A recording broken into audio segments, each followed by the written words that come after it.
நீங்கள் தோல்வியோடு வாழ்ந்து கொண்டிருப்பீர்கள் என்றால் ஐம்புலன்கள் தருகிற தகவல்களினால் நீங்கள் ஆளுகை செய்யப்படுகிறீர்கள். நடக்க முடியாததை நடக்க முடியாத சூழ்நிலையிலே நம்புவதற்கு தானே விசுவாசம் என்று விலையேற பெற்ற ஒரு எலமெண்ட்டை உனக்கு தந்திருக்கிறாரு. நீங்கள் வசனத்தினால தான் ஜெனிப்பிக்கப்பட்டு இருக்கிறீர்களே, எனவே நீங்கள் தேவர்களாக இருக்கிறீர்கள்.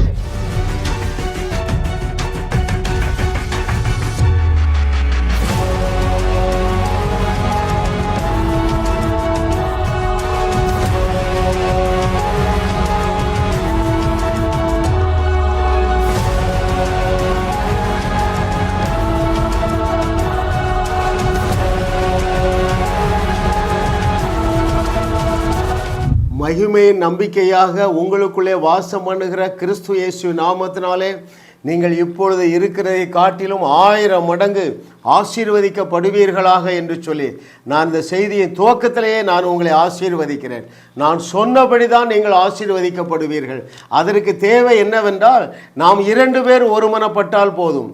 நான் எப்பொழுதெல்லாம் உங்களை ஆசீர்வதிக்கிறேனோ உடனேயே நீங்கள் ஆமேன், எஸ் ஐ ரிசீவ் என்று சொல்லி நீங்கள் ஏற்றுக்கொள்ளுங்கள். ஏற்ற மிகு வாழ்வை காண்பீர்கள். 58வது அவருடைய அனந்த ஞானம் வசன அறிவின் ஆதிக்கம். 2 ஆதிக்கம் இருக்குங்க, ரைட்? 2 அறிவினால் நீங்கள் ஆளுகை செய்யப்படலாம். நீங்கள் தோல்வியோடு வாழ்ந்து கொண்டிருப்பீர்கள் என்றால் ஐம்புலன்கள் தருகிற தகவல்களினால் நீங்கள் ஆளுகை செய்யப்படுகிறீர்கள். அப்படி என்றால் என்ன பொருள்? நீங்கள் பார்ப்பது, கேட்பது, உணர்வது, இந்த சிந்தையினால் நீங்கள் ஆளுகை செய்யப்படுவீர்கள் என்றால் வழியிலே மாண்டு போவீர்கள். அப்படி என்றால் என்ன அர்த்தம்? நீங்கள் தேவன் நல்லவர் என்று ருசி பார்க்க முடியாது. இன்னொரு அறிவு இருக்கு, வசன அறிவு. That's very very sweet and enjoyable and successful dearly beloved. Amen. யாரெல்லாம் வசன அறிவினால் ஆதிக்கம் செலுத்தப்பட்டு இருந்தார்களோ, நான் இப்படி சொல்கிறேன், யாருடைய எண்ணங்களிலெல்லாம் இப்படி எழுதி இருக்கிறது, இப்படி என்னை பற்றி சொல்லி இருக்கிறார், எனவே நான் சக்சஸ்ஃபுல்லாக தான் வாழ முடியும் என்கிற சிந்தனையோடு வாழ்ந்தார்களோ அத்தனை பேரும் வெற்றியை சுதந்திரித்திருக்கிறார்கள். இன்றைக்கு ஆவியானவர் தாமே உங்களுக்கு ஒரு பிரகாசமுள்ள மனக்கண்களை தந்தருளுவாராக. நல்ல கிளாசிக் எக்ஸாம்பிள் பாருங்களேன். சவுல் ராஜா, ஒரே சூழ்நிலை, ரைட்? யோனத்தான் ஜெயித்தான். ஒரு பெரிய சேனையோடு அங்கே வந்து நின்ற சவுல் ராஜா தோத்து போனான். ஏன்? சூழ்நிலைகள் அடிப்படையிலே அவனுடைய நினைவுகள் இருந்தன. அவனுக்கு என்ன அறிவு இருந்தது? யோனத்தானுக்கு கொஞ்சம் பேரை கொண்டாகிலும் அநேக பேரை கொண்டாகிலும் நமக்கு வெற்றியை தருவது அவருக்கு சப்ப மேட்ரு. தூக்கிட்டான் பாருங்க, ரைட்? இங்கே வாங்க, பெலிஸ்தரோடு ஒரு யுத்தம். சவுலும் அவருடைய சேனையும் 40 நாட்கள் சூழ்நிலையை பார்க்குறாங்க. அவர் ராட்சதன். முடிஞ்சு போச்சு. வசனம் என்ன சொல்லுகிறது? உன்னை தொடுகிறவள் என் கண்ணின் மணியை தொடுகிறாள். அவனுக்கு என்ன ஆயுதம் இருக்கு? உடம்பெல்லாம் ஆயுதம். ஆட்டு இடையனுக்கு என்ன ஆயுதத்தை குறித்த அறிவு இருந்த? எப்பா, எனக்கு கர்த்தருடைய நாமம் இருக்கு, என்னோடு தேவன் உடன்படிக்கை பண்ணி இருக்கிறார், இவனுக்கு உடன்படிக்கை இல்லை. எல்லா சக்சஸுக்கும் காரணம் நாலேஜ் தாங்க. பைபிளில் யாரெல்லாம் சக்ஸஸ்ஃபுல்லாக இருந்தாங்க? ஆபிரகாமுக்கு ஒரு சக்சஸுடைய நாலேஜ் தெரிஞ்சது. சொன்னவர் வல்லமையுடைய தேவன், ஆண்டவரால் அவனை ஆசீர்வதிக்க முடிந்தது. எலிசாவை தேவனால் பயன்படுத்த முடிந்தது. ஏன்? அவர்களுக்கு தெளிவான அறிவு இருந்தது. என்ன அறிவு இருந்தது? நான் பேசினாதான் மழை வரும். நாக்கில் இருந்த அறிவு இருந்தது. நாளைக்கு இந்த நேரம் இந்த பஞ்சம் தீர்ந்து விடும். நாவில் இருந்த அந்த அறிவு, அதை பற்றி அந்த வல்லமையை குறித்த அறிவு இருந்தது. ஹல்லேலூயா. புதிய ஏற்பாட்டில் வாருங்க, அருமையான தேவர்களே, வசன அறிவின் ஆதிக்கம் மிக மிக அவசியம்.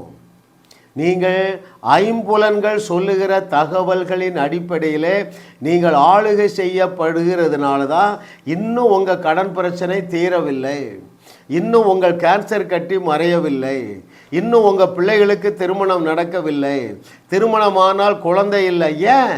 இஸ்ரவேலிலே மலடு என்பது கிடையாது. அந்த வார்த்தை மாம்சமாகவில்லை. ஆளுகை செய்யவில்லை. டாக்டர் ரிப்போர்ட் தான் ஆளுகை செய்கிறது. இந்த நாளிலே மனம் திரும்புகிற நாள். வசன அறிவினால் நீங்கள் ஆளுகை செய்யப்படும் பொழுது உங்கள் பிரச்சனைகளை தேடியும் நீங்கள் காணாதிருப்பீர்கள். அதுதான் வேதங்க. 99.999% சூழ்நிலையினால் சூழ்நிலை கொடுத்த தகவல்களினால் ஆதிக்கம் செலுத்தப்பட்டார்கள்.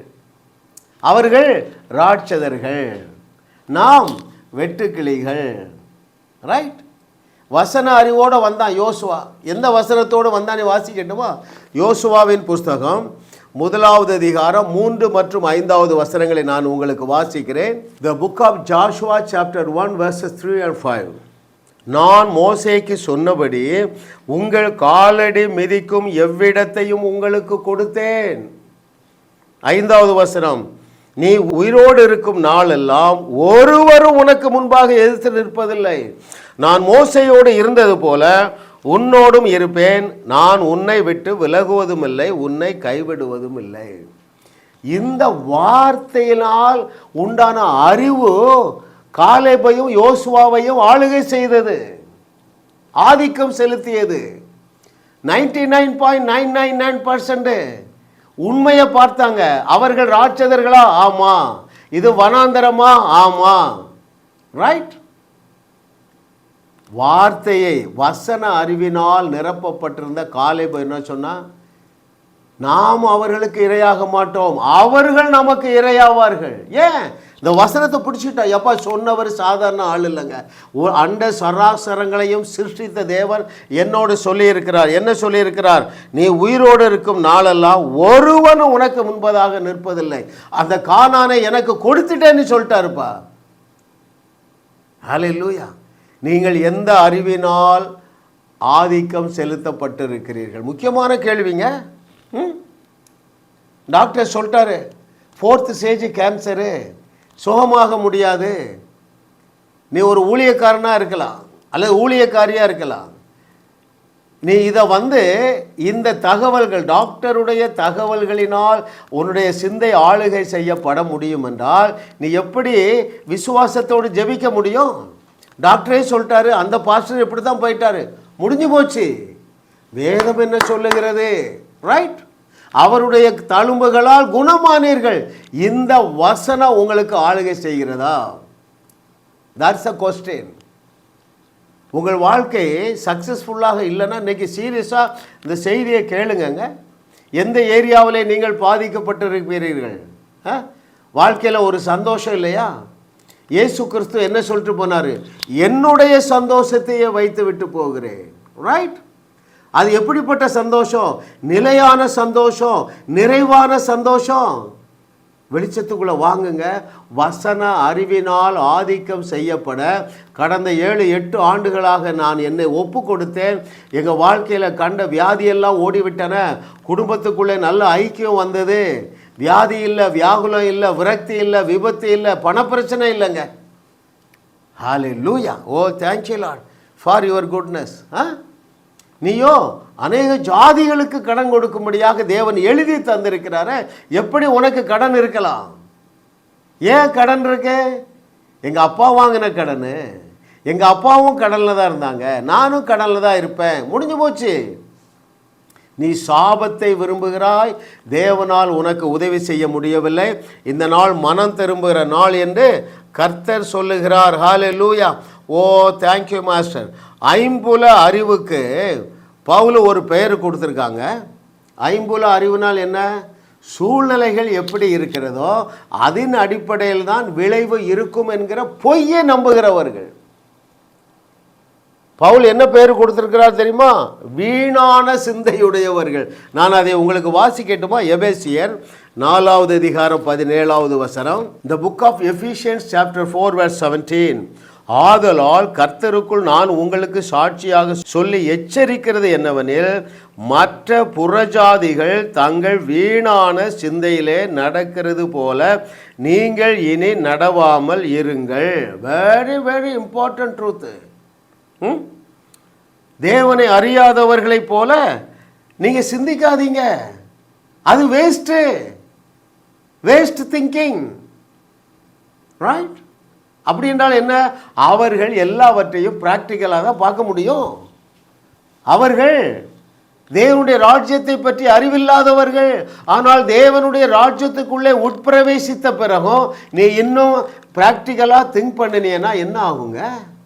எந்த பிரச்சனையை நம்முடைய தேவன் வேதத்தில் சூப்பர் நேச்சுரல் வே இல்லாமல் நேச்சுரல் வேல சால்வ் பண்ணியிருக்கிறாருங்க. இந்த கேள்விக்கு பதிலை கண்டுபிடிங்க, நீங்கள் தேவரக சிந்தைக்குள்ளே வந்துடுவீங்க. என்ன கேள்வி? எந்த பிரச்சனையை தேவன் மனித அறிவுக்கு எட்டுகிற வழியில் சால்வ் பண்ணார், அல்லது ப்ராக்டிக்கலாக சால்வ் பண்ணார், அல்லது நேச்சுரல் வேல சால்வ் பண்ணார்? ஒன்றுமே இல்லையே.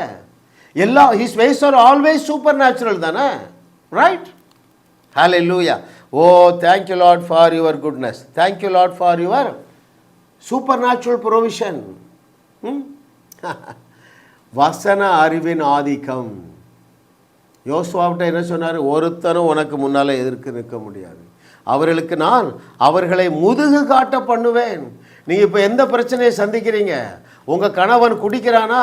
அந்த குடிப்பிசாசை விரட்டுவதற்கு உன்னிடத்தில் உன்னுடைய நாவிலே சக்தி இருக்கிறது மகளே. நீ ஜெபம் பண்ணால் அந்த குடிப்பிசாசு போக மாட்டான். எவ்வளவும் ஜெபம் பண்ணிக்கன்னு விட்டுருவான்.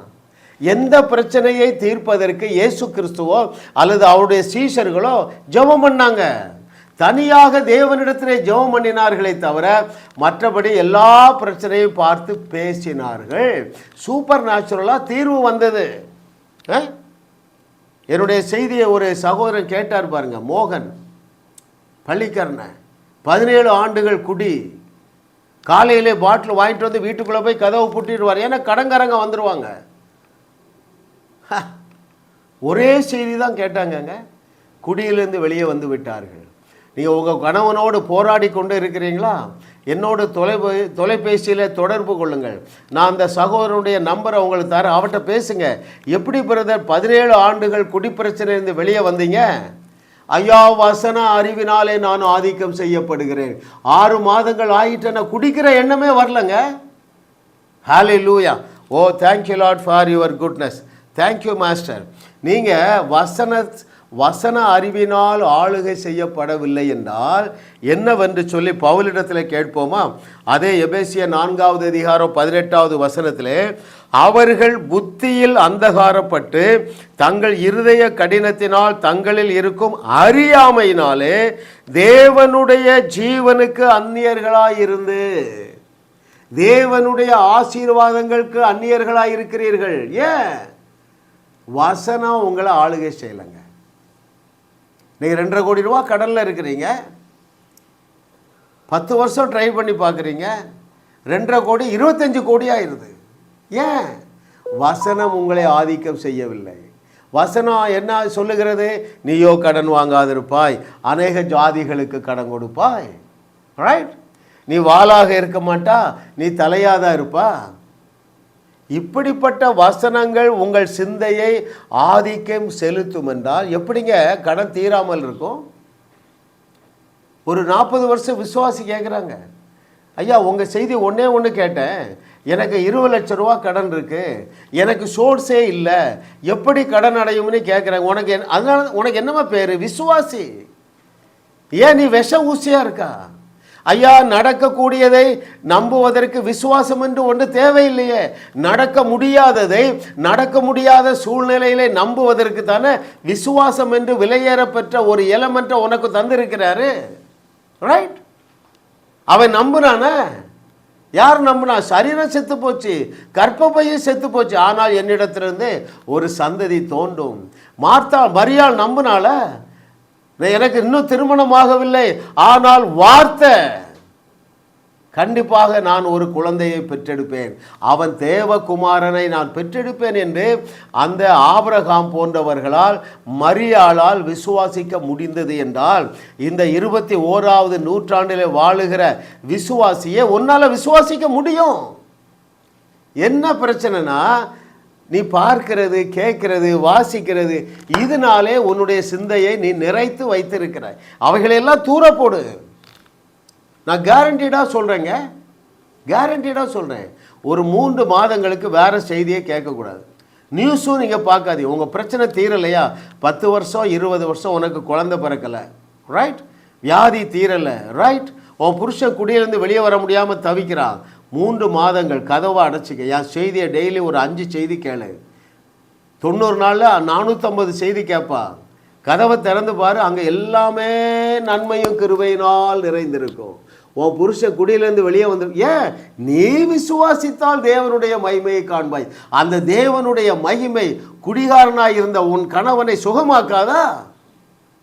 நீ விசுவாசிக்க முடியல. ஏன்னா சூழ்நிலையினாலே நீ ஆண்டு கொள்ளப்படுகிற. சூழ்நிலை என்ன சொல்லுது? குடிக்கு அடிமையாற்றா விடுதலை வராது. ரைட்? இல்லை அருமையான சகோதரியே, உன்னுடைய குடிகார கணவன் இன்னும் குடிகாரனாக இருப்பதற்கு நீ ஒரு முக்கியமான காரணம். நீ சத்தியத்தை அறிந்தால் போதும். ஹல்லேலூயா. பாருங்கள், அவ அழகா சொல்றான் பாருங்க, அறியாமையினாலே தேவனுடைய ஜீவனுக்கு அந்நியர்களாக இருந்து. அப்படி என்றால் எதை அறியல? இது சப்ப மேட்ரு. என் புருஷன் குடியிலேருந்து வெளியே வர்றது சப்ப மேட்ரு. நான் ஒரு வார்த்தை சொல்லிட்டா போதும், இவன் குடியிலேருந்து வெளியே வந்துடுவாங்கிற நாலேஜ் உனக்கு இல்லை. நீ விழுந்து விழுந்து ஜெபம் பண்ணுறா, தலைகீழ நிற்க. அவங்க பாஸ்டரை கூப்பிட்டு ஜெபம் பண்ணுறாரு. நடக்காது மகளே.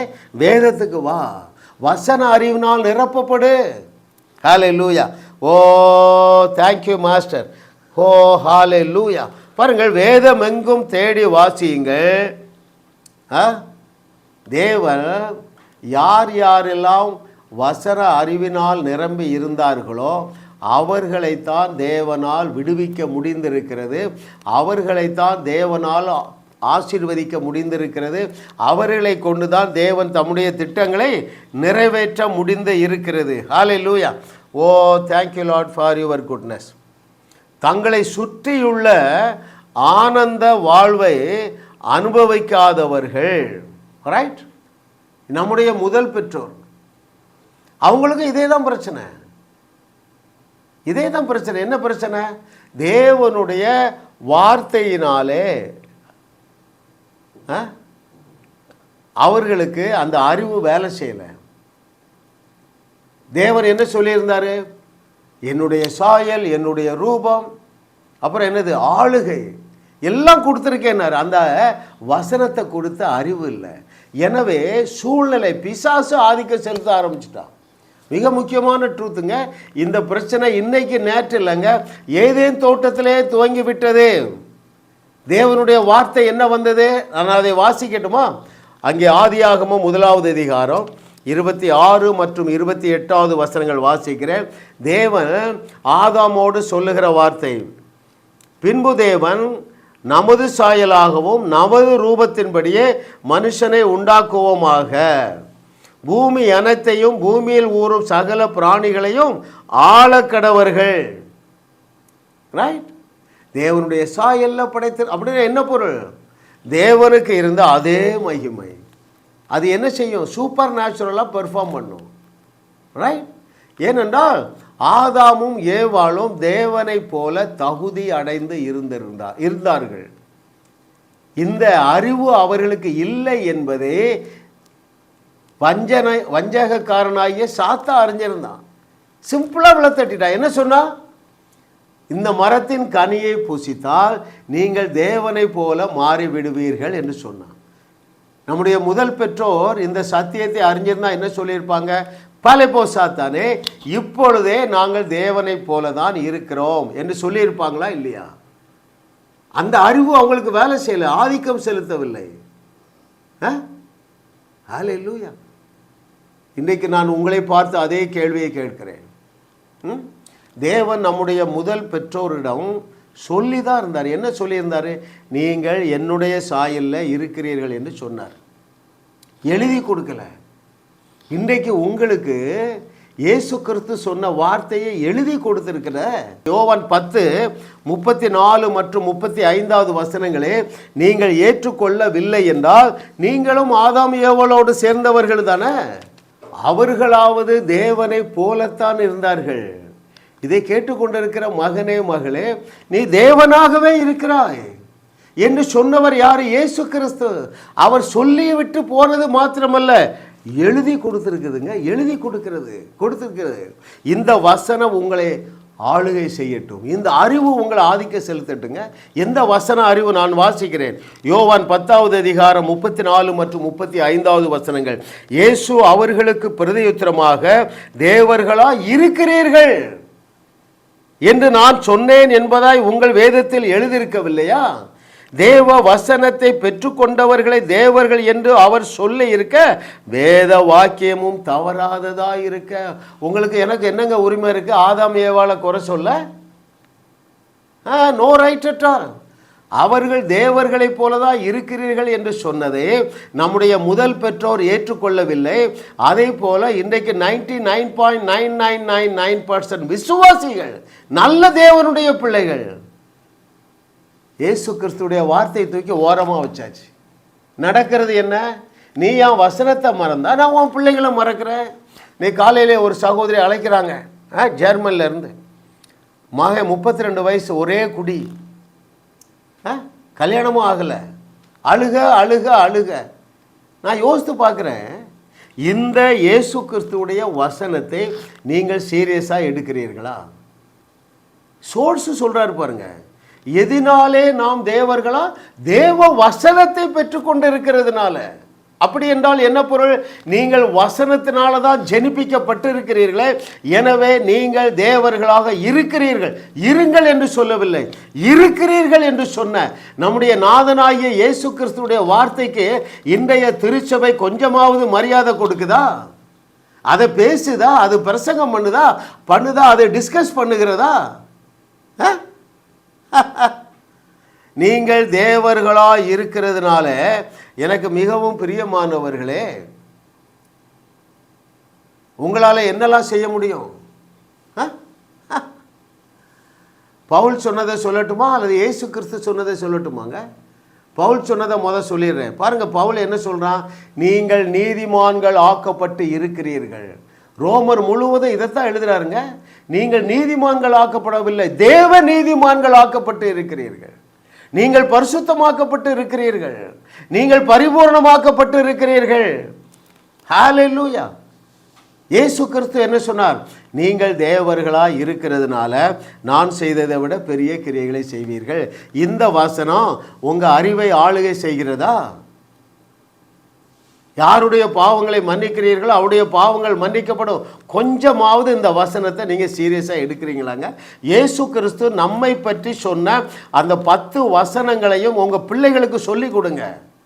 ஆங்கிலத்தில் மனப்பாடம் செய்ய சொல்லுங்க. அந்த பிள்ளை எப்படிங்க பாவத்தில் விழும்? நீங்கள் வசனத்தை அற்பமாக எண்ணீங்க, உங்கள் பிள்ளைகளை நடுத்தருவில் நிற்கிறாங்கங்க. It's not the plan of the lord. Hallelujah. உங்களுடைய வாழ்நாளில் எஞ்சியுள்ள நாளெல்லாம் நன்மையும் கிருபையும் உங்களை தொடர வேண்டுமா? இயேசு கிறிஸ்து உன்னை பற்றி, இதை கேட்கிற தேவர்களே, உங்களை பற்றி என்ன சொன்னாரோ அதை மாத்திரம் நீங்கள் தியானிங்க. ஒரு 30 நாள் தியானிங்க, ரூம் போட்டு தியானிங்க. Right? Hallelujah. Oh thank you lord for your goodness. தேவர்கள் எல்லாம் என்றால் என்னங்க? உங்களுடைய பிரச்சனைகளையும் தீர்த்து வைக்கக்கூடிய ஆற்றலினால் நீங்கள் நிரப்பப்பட்டு இருக்கிறீர்கள். வையகத்தில் உள்ள அத்தனை பிரச்சனைகளையும் தீர்த்து வைக்கக்கூடிய ஆற்றலினால் நீங்கள் நிரப்பப்பட்டு இருக்கிறீர்கள். நானாவது என்ன சொல்கிறேங்க? ஆற்றலால் நீங்கள் நிரப்பப்பட்டு இருக்கிறீர்கள் சொல்கிறேன். இயேசு கிறிஸ்து அதை விட 1000 மடங்கு சொல்கிறாருங்க. எப்பா நீங்கள் தேவர்களாக இருக்கிறீர்கள். நான் என்றைக்கு இந்த வசனத்தை தியானிக்க ஆரம்பிச்சனோ, ஒரு வியாதி இல்லை, கிருபை. ஒரு பயம் இல்லை, கிருபை. ஒரு ஆக்சிடென்ட் இல்லை, கிருபை. பற்றாக்குறை இல்லை, கிருபை. ஒரே குதூகலம், கொண்டாட்டம், நடன களிப்பு, வெளிப்பாடுகளுக்கு மேல் வெளிப்பாடு. நான் என்னைக்கு என்னை தேவன் தன்னை போல தேவனாக உயர்த்தி வைத்திருக்கிறார் என்கிற சிந்தையினாலே நான் ஆட்கொள்ளப்படுகிறேனோ, என்னுடைய வாழ்க்கையில் எல்லாமே குதூகலமாக மாறிவிட்டது. என்னோடு இணைந்து கொள்ளுங்கள். He's so effortless and he's so enjoyable. Hallelujah. Oh, thank you Lord. What a loving daddy we had. Hallelujah. சத்தியத்தை சரியாக போதிக்கும் செய்திகளை மாத்திரம் நீங்கள் ஒரு 3 மாதம் கேளுங்க. மற்ற செய்திகள் தேவனை புரிந்து கொள்ளுதலை இருளடைய செய்துவிடும். ரொம்ப முக்கியம் பாருங்க. அப்படி என்றால் என்ன பொருள்? சுயநீதியை போதிக்கிற பிரசங்கம் 90%க்கு மேலே இருக்குங்க. எவ்வளோ நேரம் ஜெபம் பண்ணா? எவ்வளோ பக்தியாக இருக்கா? உன் முழங்கால காட்டு. இந்த கேள்வி இயேசு கிறிஸ்து 3.5 ஆண்டுகளில் ஒரு நேரம் கூட கேட்கலங்க. The new covenant talks about God's righteousness, but today's church talks about man's righteousness. 2 நீதி இருக்குங்க. ஒன்று மனித நீதி, இன்னொன்று தேவ நீதி. உங்கள் சபை எந்த நீதியை போதிக்கிறது? ரைட்? தேவ நீதி என்பது விசுவாசத்தினால் மாத்திரமே நாம் பெற்றுக்கொள்ள வேண்டியது. நீங்கள் மறுபடி பிறந்த பொழுதே 100க்கு 100 தேவ நீதிமான்கள் ஆக்கப்பட்டு இருக்கிறீர்கள். அருமையான சகோதரியே, நீ என்னைக்கு தண்ணீரில் மூழ்கி ஞானஸ்நானம் எடுத்தியோ அன்றைக்கே நீ பூரணமான நீதிமாட்டியாக மாற்றப்பட்டு இருக்கிறாய். ரோமர் 5:1, ரோமர் 8:30, ரோமர் 10:2, 3, 4. ஹல்லேலூயா. ஓ thank you Lord. What a loving daddy. ஓ ஹல்லேலூயா. நீங்கள் இன்னும் பழைய ஏற்பாட்டையே போதிக்கிற, இன்னும் நியாயப்பிரமாணத்தையே போதிக்கிற செய்திகளை கேட்டுட்டே இருந்தீங்கன்னா என்ன நடக்கும் தெரியுமா? தேவனை பற்றி புரிந்து கொள்ளுதலிலே இருள் அடைந்து விடுவீர்கள். பவுல் சொல்கிறாரு, உங்களுக்கு தேவனுடைய ஆசீர்வாதத்தை பெற்றுக்கொள்ள முடியாது. நன்மையும் கிருபையும் உங்களை சூழ்ந்து கொள்வதற்கு பதிலாக நாயும் பேயும் தான் உங்களை சூழ்ந்து கொள்ளும். இன்னும் நீங்கள் பழைய ஏற்பாட்டு கண்ணாடியே போட்டு பைபிளை படிச்சீங்கன்னா பவுலுடைய வார்த்தைக்கும் உங்களுடைய புரிந்து கொள்ளுதலுக்கும் சம்பந்தமே கிடையாது. ரைட்? எத்தனை சதவீதத்தினர் வனாந்திரத்தில் வீழ்ந்து போனார்கள்? அருமையான தேவர்களே, 99.99% அவுட் ஆஃப் 2 மில்லியன், 20 லட்சத்தில் 19,99,998 பேர் ஏன் வனாந்திரத்தில் விழுந்து போனார்கள் என்றால் அவர்கள் வசன அறிவினால் ஆட்கொள்ளப்படவில்லை. வசனம் நான் வார்த்தை பாருங்க, ஆண்டவர் சொல்லிட்டார், எப்பா உங்களுக்கு முன்னால் ஒருத்தர் நிற்க முடியாது, மாத்திரமல்ல கானானை உங்களுக்கு கொடுத்து விட்டேன் என்கிறார். 20 லட்சத்தில் 2 பேர் தான் அந்த வார்த்தையை சீரியஸாக எடுத்தாங்க. வசன அறிவினால் அவர்கள் ஆதிக்கம் செலுத்தப்பட்டிருந்தார்கள். அவர்களை மாத்திரம்தான் தேவனால் பயன்படுத்த முடிந்தது. Hallelujah. Oh thank you lord for your goodness. What a loving daddy. ஆவியான தேவன் உங்கள் ஆவி மனிதனை பார்த்து ரொம்ப சாட்டிஸ்ஃபைடாக இருக்காருங்க. You to be like that. நீங்களும் சந்தோஷமா இருங்க. ஐயா, உங்கள் ஆவி மனிதனை முற்றிலுமாக தகுதிப்படுத்தி விட்டார். You are fully qualified as well as you are fully empowered in your spirit man. Our God is spirit. You are also a spirit being. ஆவியான தேவன் ஆவியாகிய மனிதனாகிய உன்னிடத்தில் தொடர்பில் இருந்து ரொம்ப ரொம்ப சந்தோஷமா இருக்கிறார். எவ்வளவு பெரிதான ரட்சிப்பை குறித்து நீங்கள் அசட்டையாக இராதீர்கள். அந்த ஜோயே லைஃபுக்குள்ளே வாங்க, அந்த மகிழ்ச்சியான வாழ்க்கைக்குள்ளாக வாங்க. ஆபிரகாமுடைய பூமி தாங்க முடியாத ஆசீர்வாதத்திற்கு உள்ளாக நீங்கள் வரும்படியாக ஆவியானவர் உங்களை அழைக்கிறார். தொடர்ந்து எங்கள் செய்திகளை கேளுங்கள். நீங்களும் வாழுவீர்கள், வையகத்தையும் வாழ வைப்பீர்கள். ஜாஸ் மினிஸ்ட்ரி செய்திகள் மூலமாக நீங்கள் ஆசீர்வதிக்கப்பட்டிருக்கிறீர்கள். நீங்கள் இந்த ஊழியத்தோடு கைகோர்க்கும்படியாக உங்களை அழைக்கிறோம். நீங்கள் காணிக்கை விதைக்கக்கூடிய நல்ல நிலமாக ஜாஸ் மினிஸ்ட்ரிஸ் இருக்கிறது.